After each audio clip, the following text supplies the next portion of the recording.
A poor single dad sat quietly in seat 12F, his body pressed slightly toward the window as if he wanted to take up as little space as possible. His clothes were clean but old, the fabric softened and faded by years of washing, the cuffs frayed in places that told stories of long days and longer nights. A thin jacket rested on his shoulders even though the cabin was warm, not because he was cold, but because it made him feel less exposed. In his hands he held a small, worn bag, the kind that had been repaired more times than replaced. He kept it close to his chest, his fingers wrapped around the strap as if letting go might mean losing the last piece of stability he had left. His eyes were calm but tired, carrying a weight that could not be explained by a single sleepless night or a rough week. They were the eyes of a man who had lived many lives within one lifetime. Around him, the plane buzzed with quiet activity. Passengers chatted softly, scrolled through their phones, or adjusted their seats with casual confidence. Laughter drifted from a few rows ahead where a group of business travelers compared schedules and destinations. Somewhere behind him, a child asked endless questions while a parent responded with practiced patience. The poor single dad in seat 12F remained silent, his gaze fixed on the small oval window beside him. Outside, the runway lights blurred together as the plane prepared for departure, but he barely noticed them. His thoughts were far away, tangled in memories and responsibilities that never truly left him. Flight attendants moved up and down the aisle with smooth, rehearsed efficiency. Their uniforms were crisp, their smiles polite and professional. They stopped to help passengers stow bags, offered drinks, answered questions, and reassured nervous flyers. Each time they passed seat 12F, they barely slowed. Their eyes skimmed over the man as if he were part of the seat itself, an unremarkable detail in a cabin full of people who seemed louder, wealthier, and more demanding. No one asked if he needed help.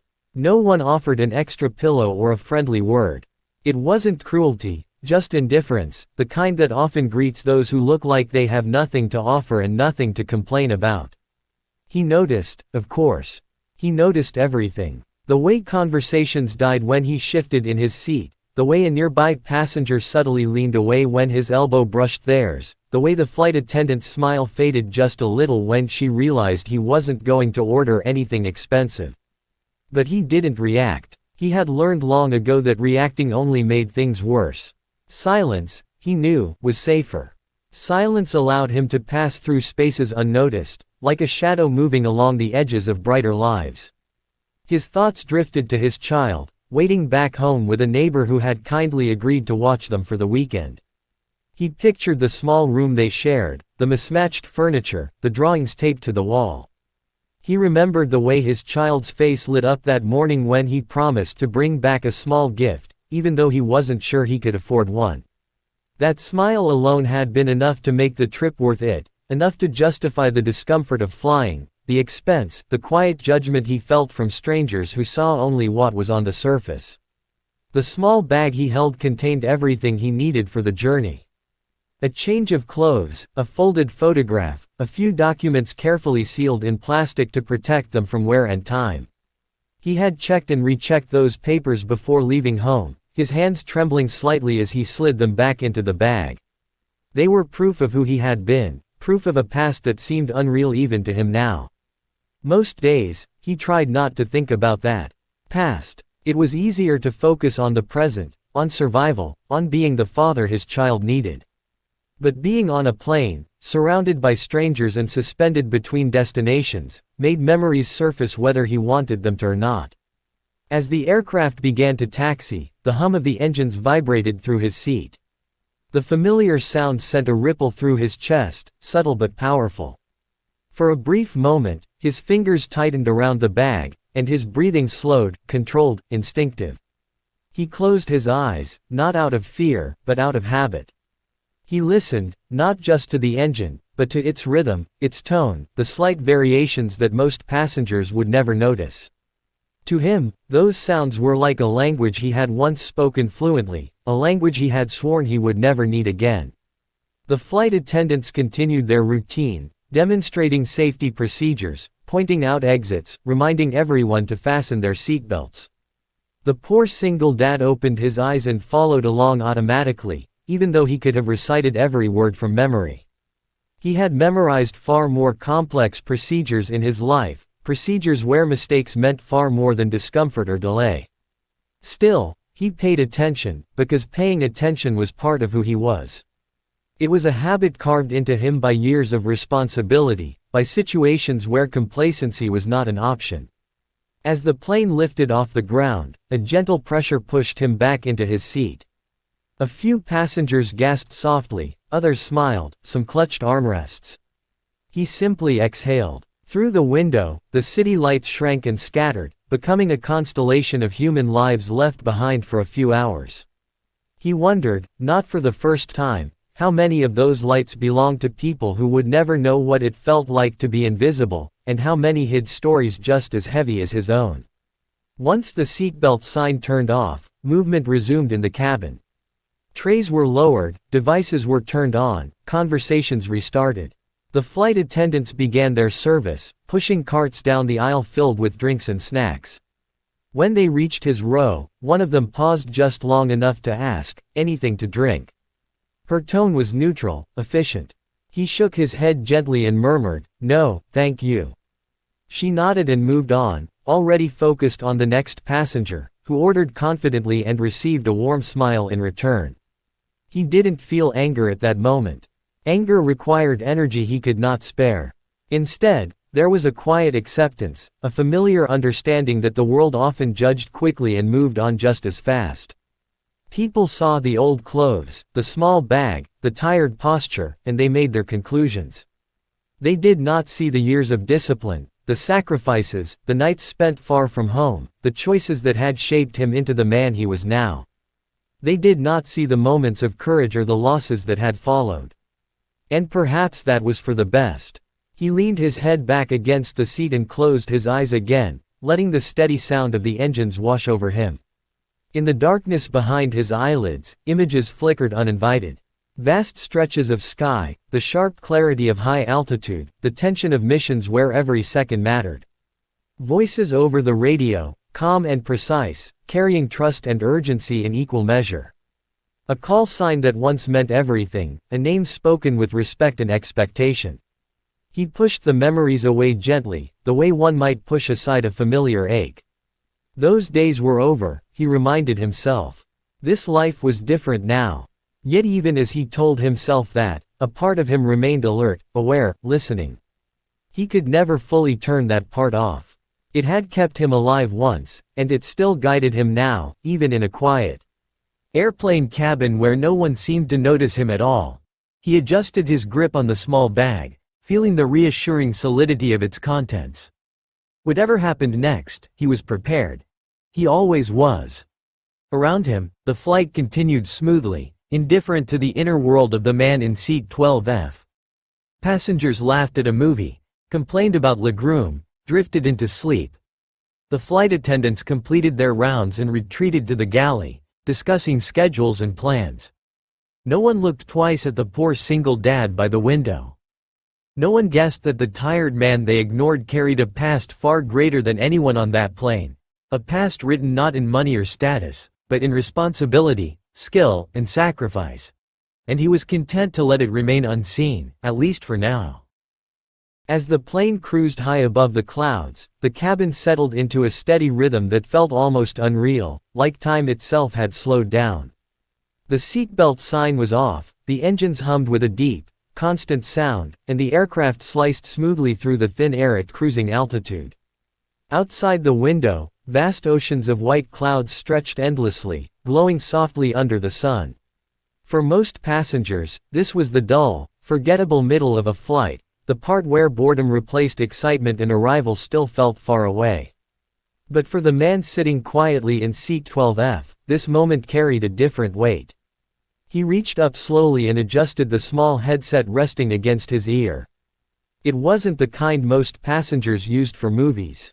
This one was compact, old, and clearly well used, its surface marked with tiny scratches earned over many years. He didn't rush. His movements were careful, almost ceremonial, as if he understood that even the smallest action deserved respect. His breathing slowed, falling into a controlled rhythm that came naturally to him, a rhythm he had learned long ago under far more intense circumstances. He spoke softly, barely moving his lips. It wasn't loud. It wasn't proud. The words slipped out in a calm, measured tone, so quiet that even the passenger beside him wouldn't have noticed if they had been awake. There was no dramatic pause, no attempt to draw attention, no trace of ego. Just a few simple words spoken with clarity and precision, like muscle memory guiding his voice. To anyone else, it might have sounded like nothing more than a routine check or a casual habit. But those words carried something invisible and powerful within them. They carried a call sign. A call sign that once echoed across hostile skies, through storm clouds and radio static, during combat missions where the margin for error was measured in heartbeats. A name that had once meant trust, leadership, and survival. A name spoken in moments when pilots depended on each other not just for success, but for life itself. Even now, years later, the sound of it seemed to vibrate faintly in the air, as if the sky itself remembered. The man's eyes remained fixed forward, but his mind traveled backward. Memories surfaced not as chaotic flashes, but as clear, vivid scenes, sharp enough to feel real. He remembered the first time that call sign had been assigned to him. He had been younger then, his uniform crisp, his posture straight with both pride and nerves. The instructor's voice had been firm but approving when he spoke it aloud. That single word had marked a transition, from trainee to trusted pilot, from individual to part of something larger than himself. Back then, the sky had been his world. Not the peaceful blue scene from a passenger window, but a vast, demanding arena where discipline mattered more than comfort. He remembered endless hours of training, pushing both mind and body to their limits. Simulations that felt more real than reality. Drills repeated until reaction became instinct. Mistakes corrected harshly, because mistakes in the air did not come with second chances. Through it all, that call sign had followed him, growing heavier with meaning after every mission. He remembered the radio chatter during combat. Calm voices layered over tension, each pilot trusting the others completely. The call sign had been spoken in moments of danger, moments when enemy radar lit up screens and missiles threatened from unseen angles. It had been spoken when fuel was low, when weather turned violent, when decisions had to be made instantly. Each time, hearing it meant someone was counting on him. Each time he answered, lives depended on his skill and focus. The man shifted slightly in his seat, careful not to draw attention. His face remained calm, almost expressionless, but behind that calm lived decades of experience. The call sign was not just a name, it was a responsibility he had carried with honor. It reminded him of pilots who had trusted him with their backs, of missions completed against impossible odds, of moments when fear existed but never ruled. It also reminded him of loss, of voices that had gone silent, of empty seats in briefing rooms, of names that were never spoken lightly again. He stopped speaking and listened. The headset crackled faintly, barely noticeable, but enough to confirm that the signal had carried. He didn't expect a response. He hadn't spoken to be recognized. He hadn't spoken to prove anything. For him, the call sign was simply a part of who he was, like a scar that didn't show on the surface but never truly faded. Speaking it aloud was instinctive, almost subconscious, triggered by the altitude, the engine tone, the feel of the aircraft cutting through the sky. Around him, the cabin remained unaware. A flight attendant passed by, pushing a cart, her attention focused on drink orders. A man across the aisle laughed quietly at something on his screen. A woman a few rows ahead adjusted her neck pillow and closed her eyes. None of them noticed the shift that had just occurred, the subtle ripple sent outward by a single, softly spoken call sign. To them, Seat 12F was still occupied by an ordinary, tired man in old clothes. Inside, however, the man felt a familiar steadiness return. The sky had always done that for him. No matter how heavy life became on the ground, being airborne brought clarity. Up here, distractions faded. Problems simplified. He remembered why he had loved flying in the first place, not for glory, not for medals, but for the discipline, the purpose, the connection to something vast and unforgiving. The sky rewarded preparation and punished carelessness, and he had respected it deeply. His thoughts briefly returned to his present life, to the child waiting for him, to the quiet struggles that defined his days now. He didn't regret the path he had taken, even though it had cost him comfort and recognition. Being a single father was harder than any mission he had flown, but it was also more meaningful. The skills he had learned in the air, patience, focus, responsibility, served him just as well now, even if no one applauded them. The call sign lingered in his mind, echoing softly. He wondered if anyone else still remembered it. He wondered if the sky remembered him the way he remembered it. He didn't need the answers. Some parts of life were meant to remain quiet, known only to those who had lived them. The world often celebrated loud success and visible power, but true strength, he had learned, could exist unnoticed. He adjusted the headset once more, then let his hand fall back to his lap. The small bag rested there, solid and reassuring. His breathing remained slow and even. Whatever came next, whether silence or response, he was ready. He always had been. The call sign that once echoed across the skies had not disappeared, it had simply been waiting, carried softly by a man the world chose to ignore, high above the clouds where past and present briefly touched. Suddenly, far beyond the awareness of the passengers sipping drinks and watching movies, an F-22 Raptor flying nearby adjusted its position in the sky. The movement was subtle, precise, and deliberate, the kind of correction only a pilot with exceptional training would make. To anyone observing from the ground, it would have looked like nothing more than a slight shift in formation, a routine adjustment against invisible currents of air. But inside the cockpit of the stealth fighter, something extraordinary had just happened. The pilot's helmet tilted slightly as a sound cut through the steady flow of radio traffic. It wasn't loud. It wasn't urgent. It didn't match the clipped, standardized phrases that usually filled the channel. Yet the moment it reached his ears, his body reacted before his mind fully caught up. His hand tightened on the control stick. His breathing paused for half a second. His eyes widened just enough to betray shock beneath layers of discipline. He had heard that call sign. Not just heard it, but recognized it in the deepest part of his memory, a place reserved for moments that never faded. Years fell away in an instant. Training flights, combat missions, debriefing rooms, long nights under harsh lights, laughter mixed with exhaustion, silence mixed with loss. The call sign carried all of it, compressed into a few syllables that now echoed inside his helmet louder than any alarm. The F-22 sliced smoothly through the air as the pilot instinctively adjusted altitude and angle, bringing the fighter closer to the civilian aircraft's flight path while maintaining strict safety distance. His training screamed at him to stay focused, to prioritize the mission, to follow protocol. And yet, something more powerful overrode the training. This wasn't just a voice on the radio. This was history calling back. For a moment, he said nothing. The cockpit was filled with the low hum of advanced systems, the gentle pressure of high-speed flight, the glow of instruments displaying data that he could read at a glance. But his mind was elsewhere, racing through years he hadn't thought about in a long time. He remembered a man who had flown with calm authority, who spoke only when necessary, whose voice had steadied others in moments when chaos threatened to take control. He remembered trusting that voice with his life. The pilot swallowed and forced himself to breathe. Professionalism mattered, even now.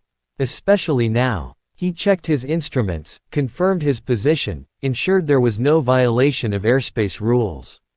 Everything was in order. Only then did he allow himself to respond. Back inside the passenger plane, the man in seat 12F felt a faint change before he heard anything. A subtle shift in pressure. A difference in the tone of the airframe. His instincts noticed what his eyes could not. He remained still, his face calm, his posture unchanged, but his attention sharpened. He had not expected a reply. He had spoken the call sign without expectation, without hope. And yet something in him had always known that the sky had a long memory. The radio crackled softly, a sound so quiet that it blended into the background noise of the aircraft. Most passengers wouldn't have noticed it at all. Even if they had, they wouldn't have understood its meaning. But the man in seat 12F heard it clearly. His fingers tightened slightly on the armrest, not from fear, but from recognition. Then the voice came through. It was calm, steady, controlled in a way that only experienced pilots could manage. There was no excitement in it, no disbelief allowed to surface openly. But beneath the professionalism, something unmistakable trembled, something human and deeply personal. Is that really you? This is Raptor 1, hello, brother. The words traveled through the airwaves, crossing distance and altitude, carrying far more than their literal meaning. They carried respect, memory, survival, a bond forged in places where titles and appearances meant nothing, where only skill and trust mattered. For a moment, time seemed to slow inside the cabin. The man in seat 12F closed his eyes briefly, not in shock, but in quiet acknowledgement. He had spent years being unseen, unheard, moving through the world as a shadow of who he once was. He had accepted that life without bitterness, believing that the chapters that defined him were finished and sealed away. Yet here, suspended above the clouds, those chapters had reached back out to him. He did not smile. He did not straighten his posture or look around to see if anyone had noticed. Pride was something he had long since learned to carry privately. Instead, he inhaled slowly, grounding himself, and leaned a fraction closer to the window. Somewhere out there, beyond layers of metal and sky, a pilot who knew him not as a poor single dad, not as an invisible passenger, but as a brother in arms was flying alongside. The F-22 pilot waited, his jet holding its adjusted position with effortless precision. His heart was beating faster now, though years of training kept his voice steady. He wondered if he was imagining things, if fatigue or nostalgia had played a trick on him. But the recognition had been too immediate, too certain. Some voices never left you. Some call signs carved themselves into your identity. He remembered the last mission they had flown together. He remembered the way that voice had cut through panic when things went wrong, how it had given clear instructions that saved lives. He remembered thinking, back then, that if he ever found himself in real trouble, he would want that man on the radio with him. And now, against all logic, here they were again, separated by circumstances but connected by the sky. Inside the passenger plane, nothing outward changed. A flight attendant laughed quietly with a colleague near the galley. A man 2 rows ahead adjusted his seat. The engines continued their steady song. No one noticed the quiet miracle unfolding in the air around them. No one realized that history was being acknowledged in a few simple words spoken over the radio. The man in seat 12F opened his eyes and looked out at the clouds. Sunlight reflected off their surface, blindingly bright and endlessly vast. He felt no need to explain himself, no urge to reveal who he was to the strangers around him. This moment was not for them. It was for the sky, and for the brother who had recognized him when no one else did. He leaned slightly toward his headset, his voice low and composed, the same way it had always been. There was no flourish, no attempt to impress. Just truth, carried on breath and memory. The response that followed was simple, but it carried the weight of everything they had been through. 2 pilots, separated by years and lives lived differently, meeting again in the one place that had always been home to them both. The F-22 maintained its course, escorting silently, respectfully. The pilot felt a quiet satisfaction settle in his chest, not the thrill of combat or the pride of recognition, but something deeper. The knowledge that legends did not always wear uniforms, that heroes did not always look the part, and that the sky never forgot those who had served it well. And as the 2 aircraft continued forward, one filled with passengers unaware of the history riding among them, and the other cutting a silent path through the heavens, a bond reaffirmed itself without ceremony or applause. A brother had been found. A call sign had been answered. And for the man in seat 12F, invisible to the world below, the sky had spoken back at last. The cabin went silent in a way that felt unnatural, as if the very air had decided to pause and listen. It wasn't announced, not called for, not commanded by anyone in authority. It simply happened. Conversations stopped mid-sentence. Laughter faded without finishing its echo. Even the constant rustle of movement, the shifting of seats, the tapping of screens, the clink of plastic cups, fell away one by one until only the steady hum of the engines remained. That sound, once background noise, now felt louder because everything else had disappeared. Flight attendants froze where they stood. One had been reaching for an overhead bin and stopped with her arm raised, fingers still touching the latch. Another stood beside a service cart, hands gripping the handle as if unsure whether to push forward or pull back. Their professional smiles softened into expressions of confusion and disbelief. They were trained for emergencies, for turbulence, for medical situations and unruly passengers, but not for this. Not for the sudden realization that something extraordinary had just unfolded in the space they had assumed was ordinary. Passengers stared, eyes wide and searching. Some looked at one another, silently asking if they had all heard the same thing. Others leaned slightly into the aisle, craning their necks to see what they had missed. A few blinked repeatedly, as if waking from a dream and trying to make sense of the moment. Phones lowered. Headphones slipped off ears. Screens paused mid-movie. The entire cabin seemed to focus inward, drawn toward a single point without fully understanding why. All eyes slowly turned toward seat 12F. The man there had not changed his posture. He had not stood up. He had not raised his voice or drawn attention to himself. He sat the same way he always had, back straight but relaxed, hands resting calmly, face composed. His clothes were still old. His bag was still small and worn. Nothing about his appearance had transformed. And yet everything had changed. The poor single dad in seat 12F was no longer invisible. Moments earlier, he had been just another passenger, quiet, unremarkable, easily overlooked. Now, he was the center of a silent storm of realization. People searched his face for answers, for clues, for proof that what they had just witnessed was real. They looked for arrogance, for pride, for some sign that he had been hiding greatness on purpose. But they found none. What they saw instead was calm acceptance, the kind that comes not from needing recognition, but from having long since made peace with who you are. A man across the aisle swallowed hard, his disbelief slowly giving way to awe. He replayed the words he had heard in his head, trying to make sense of them. A call sign. An F-22 pilot. A greeting spoken with unmistakable respect. This wasn't a joke. This wasn't coincidence. This was something real, something earned. The realization sent a chill through him. He glanced down at his own pressed clothes, his expensive watch, the symbols he had always believed defined importance, and for the first time, they felt strangely small. A woman a few rows back covered her mouth with her hand, eyes shining.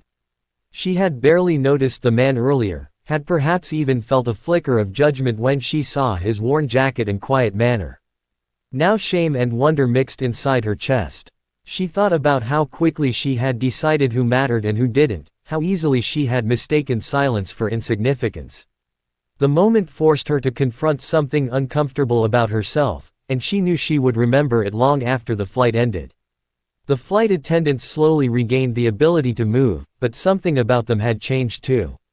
Their professionalism remained, but it was layered now with humility. One of them took a small step toward seat 12F, then stopped, unsure of what to say or do. There was nothing in the manual for this. No script for addressing a man who had just been revealed, without effort or announcement, as someone extraordinary. The man himself remained still, his gaze drifting briefly toward the window. Sunlight streamed across the clouds outside, painting them gold and white, endless and indifferent to human labels. He had never needed an audience. He had never sought applause. The silence around him did not make his chest swell with pride. Instead, it settled gently, like a respectful bow from the world he had long walked through unnoticed. Inside him, memories stirred quietly. Not of glory, not of medals or ceremonies, but of people. Faces. Voices. Moments when everything had been on the line and there had been no room for fear or ego. He remembered the weight of responsibility more clearly than any praise. He remembered the cost of every decision, the consequences that followed long after missions ended. Those experiences had shaped him, stripped him down, taught him that real strength rarely announces itself. A child a few seats away tugged on her father's sleeve and whispered a question. The father hesitated before answering, choosing his words carefully.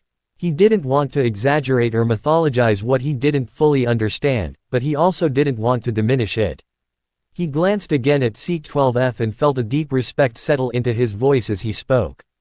The child listened wide-eyed, absorbing the idea that heroes didn't always look the way stories describe them. The man in C-12F noticed none of this directly, and yet he sensed it all. Years of awareness had trained him to feel shifts in a room the way others felt temperature changes. He felt the attention, the curiosity, the respect. He accepted it without reacting, without feeding it. This moment was not about proving anything.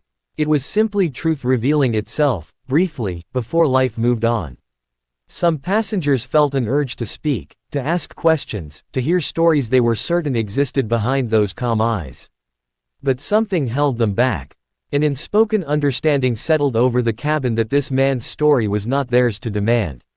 He had shared enough by simply existing, by allowing himself to be recognized without insisting on it. The engines continued their steady hum, grounding the moment in reality. The plane did not slow or change course. Time, which had seemed suspended, began to move again. A flight attendant cleared her throat softly. Someone shifted in their seat. The silence loosened its grip, but it did not disappear entirely. It transformed instead, becoming something reverent, something thoughtful. The poor single dad in C-12F remained exactly where he was, quietly riding among ordinary people. And that was the most powerful part of all. He did not rise above them physically or socially. He did not separate himself. He shared the same cabin, the same air, the same destination.